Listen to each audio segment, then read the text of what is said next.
भोजपुरी के superstar power star Pawan Singh ji पहुंच गए हमारे स्वर्गीय सुशांत सिंह जी के पटना के निवास पर। जी हां, पावर स्टार पहुंच गए श्रद्धांजलि देने के लिए। तो खबर लेकर आ गए हैं, आप देख रहे हैं वाव भोजपुरी। पूरा वीडियो में बने रहना।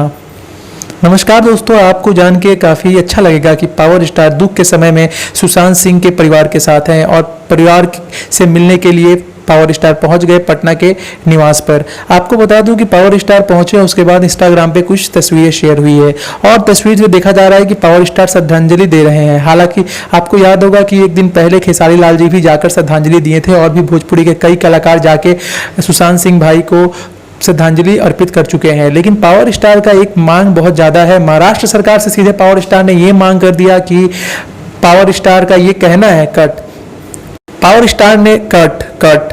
पावर स्टार ने ये मांग कर दिया कि सीबीआई जांच होनी चाहिए। जी हां, महाराष्ट्र की सरकार को सीधे कहा कि इस मामले की आप सीबीआई जांच कराइए क्योंकि ये मर्डर नहीं है। जी हां, मर्डर नहीं है क्योंकि सुशांत सिंह राजपूत हमारे बिहार का गर्व था। हमारे बिहार